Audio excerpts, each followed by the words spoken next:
नमस्कार। गुरुवार का व्रत प्राचीन समय की बात है। किसी राज्य में एक बड़ा प्रतापी तथा दानी राजा राज्य करता था।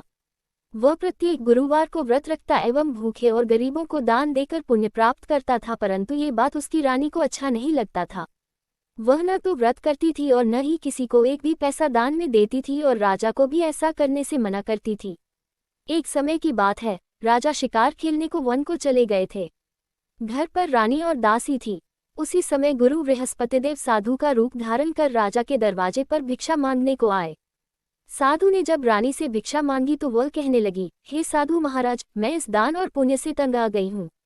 आप कोई ऐसा उपाय बताएं जिससे कि सारा धन नष्ट हो जाए और मैं आराम से रह सकूं। बृहस्पतिदेव ने कहा, हे देवी, तुम बड़ी विचित्र हो। संतान और धन से कोई दुखी होता है। अगर अधिक धन है तो इसे शुभ कार्यों में लगाओ, कुंवारी कन्याओं का विवाह कराओ, विद्यालय और बाग बगीचे का निर्माण कराओ, जिससे तुम्हारे दोनों लोग सुधरें। परंतु साधु की इन बातों से रानी को खुशी नहीं हुई। उसने कहा, मुझे ऐसे धन की आवश्यकता नहीं है जिसे मैं दान दूं और जिसे संभालने में मेरा सारा समय नष्ट हो जाए। तब साधु ने कहा, यदि तुम्हारी ऐसी इच्छा है तो मैं जैसा तुम्हें बताता हूँ तुम वैसा ही करना। बृहस्पतिवार के दिन तुम घर को गोबर से लीपना, अपने केशों को पीली मिट्टी से धोना, केशों को धोते समय स्नान करना, राजा से हजामत बनाने को कहना, भोजन में मांस मदिरा खाना, कपड़ा धोबी के यहाँ धुलने डालना। इस प्रकार 7 बृहस्पतिवार करने से तुम्हारा समस्त धन नष्ट हो जाएगा। इतना कहकर साधु रूपी बृहस्पतिदेव अंतर्ध्यान हो गए। साधु के कहे अनुसार करते हुए रानी को केवल 3 बृहस्पतिवार ही बीते थे कि उसकी समस्त धन संपत्ति नष्ट हो गई। भोजन के लिए राजा का परिवार तरसने लगा। तब एक दिन राजा रानी से बोला, हे रानी, तुम यहीं रहो, मैं दूसरे देश को जाता हूँ, क्योंकि यहाँ पर सभी लोग मुझे जानते हैं, इसलिए मैं कोई छोटा कार्य नहीं कर सकता। ऐसा कहकर राजा परदेश चला गया। वहाँ वह जंगल से लकड़ी काट कर लाता और शहर में बेचता। इस तरह वह अपना जीवन व्यतीत करने लगा। इधर राजा के परदेश जाते ही रानी और दासी दुखी रहने लगी। एक बार जब रानी और दासी को 7 दिन तक बिना भोजन के रहना पड़ा, तो रानी ने अपनी दासी से कहा, हे दासी, पास ही के नगर में मेरी बहन रहती है। वह बड़ी धनवान है, तू उसके पास जा और कुछ ले आ ताकि थोड़ा बहुत गुजर बसर हो जाए। दासी रानी के बहन के पास गई। उस दिन बृहस्पतिवार था और रानी की बहन उस समय बृहस्पतिवार व्रत की कथा सुन रही थी। दासी ने रानी की बहन को अपनी रानी का संदेश दिया, लेकिन रानी की बड़ी बहन ने कोई उत्तर नहीं दिया। जब दासी को रानी की बहन से कोई उत्तर नहीं मिला तो वह बहुत दुखी हुई और उसे क्रोध भी आया। दासी ने वापस आकर रानी को सारी बात बता दी। सुनकर रानी ने अपने भाग्य को कोसा। उधर रानी की बहन ने सोचा कि मेरी बहन की दासी आई थी, परंतु मैं उससे नहीं बोली, इससे वह बहुत दुखी हुई होगी। कथा सुनकर और पूजन समाप्त कर वह अपनी बहन के घर आए और कहने लगी, हे बहन, मैं बृहस्पतिवार का व्रत कर रही थी। तुम्हारी दासी मेरे घर आई थी, परंतु जब तक कथा होती है तब तक न तो उठते हैं और न ही बोलते हैं, इसलिए मैं नहीं बोली। कहो दासी क्यों गई थी? रानी बोली, बहन, तुमसे क्या छिपाऊं, हमारे घर में खाने तक को अनाज नहीं था। ऐसा कहते कहते रानी की आंखें भर आई।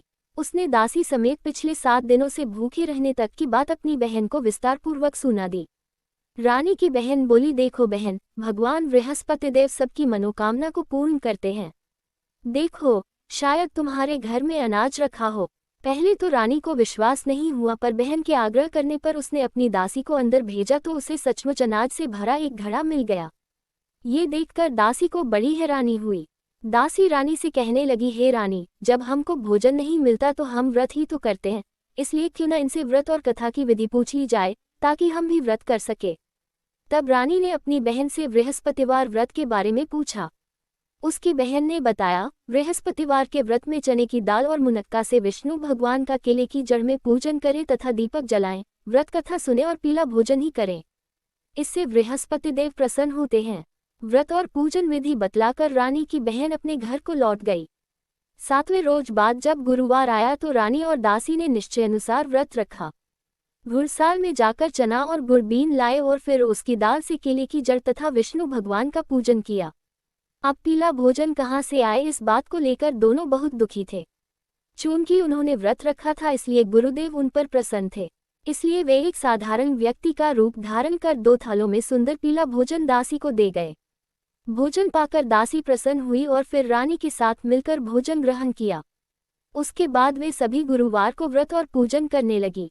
बृहस्पति भगवान की कृपा से उनके पास फिर से धन संपत्ति हो गया, परंतु रानी फिर से पहले की तरह आलस्य करने लगी।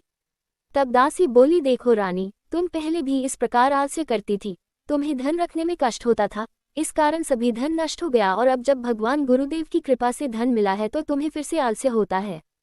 बड़ी मुसीबतों के बाद हमने ये धन पाया है, इसलिए हमें दान पुण्य करना चाहिए, भूखे मनुष्यों को भोजन कराना चाहिए और धन को शुभ कार्यों में खर्च करना चाहिए, जिससे तुम्हारे कुल का यश बढ़ेगा, स्वर्ग की प्राप्ति हो और पितर प्रसन्न हो। दासी की बात मानकर रानी अपना धन शुभ कार्यों में खर्च करने लगी, जिससे पूरे नगर में उसका यश फैलने लगा। वीडियो पसंद आए तो लाइक करें, शेयर करें, सब्सक्राइब करें। बृहस्पति भगवान की इस कथा को आप सभी ज़्यादा से ज़्यादा शेयर करें। Like, subscribe, support, don't ignore this video.